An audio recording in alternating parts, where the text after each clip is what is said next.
Hi, I'm Daniel, and in Legospective, I have reviewed the four theatrical Lego movies, but there's a lot more. So many franchises have Lego TV movies. I don't have time to review them all, or even yet. But there's one I think I should cover, which is Clutch Powers, because it is original and never got any sequels. It probably should have, and was trying to, but the main point is that I didn't. It was advertised as the first feature-length Lego movie. It wasn't, but in 2010, and it was remembered as a classic. I definitely saw this before when I was younger. The character design just feel nostalgic to me. However, I didn't remember most of the plot, so I went into this look back quite fresh. Yet see if the adventure of Clutch Powers, or one adventure, is a worthy Lego movie. The adventure of Clutch Powers is hard to give as much background to because it's 13 years old and a TV movie. It seems very dependent on nostalgia, which places it in between. First, to address, the animation obviously is weaker than late Lego movies, but even ignoring that comparison is still mediocre. There's a variety of Lego heads that look uncanny here, and some of the effects don't work at all. As well as that, this movie's sense of colour just seems bland, and the quality most of the time just being low. I doubt I'll be able to find a good quality version of this movie for the video. Anyway, how does this movie handle being a Lego movie? Well, it makes Lego the name of this corporation, which Trust Powers works for. It's even a logo on his sleeve. It is a weird choice, but it's one way to be self-referential.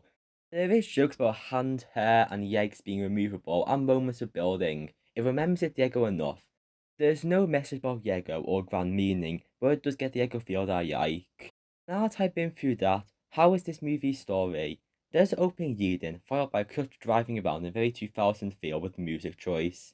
It may be generic, but this movie feels iconic. Clutch Powers is such a guy who goes on missions and is quite interesting. He works alone, much like everyone else with his archetype. But I still like this type of character and story. He meets his team of Brick, the firefighter guy who always argues with people. There's Peggy, who's the girl character of the group, and Benny, the more comedic relief character. Just looking at this movie, they do seem quite one-dimensional, but are fun, and with more time I could see myself liking this team. Even with all the arguing scenes, I found these parts fun.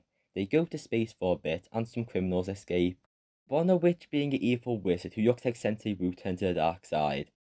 That means I have to travel to another medieval planet to defeat him.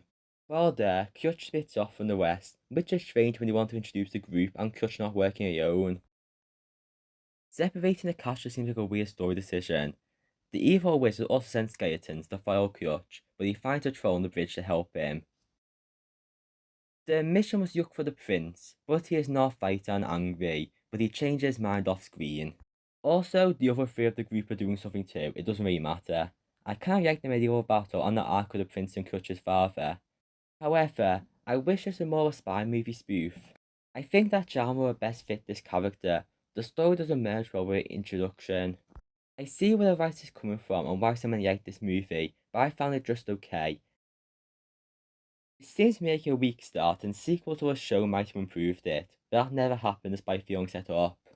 Even with all this, Clutch Powers is still quite iconic in its own right.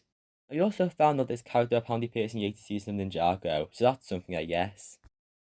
This is canon to the NCU.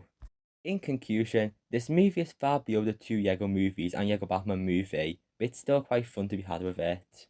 It's probably not worth watching enough nostalgia for it, but those who do will see it as the masterpiece it probably is.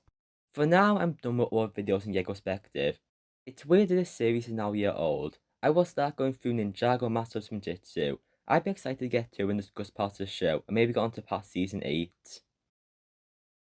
Eventually, I'm not going to do more than one of these a month. If you enjoyed this video, consider pressing subscribe and watching more like my other Legospective videos. The end.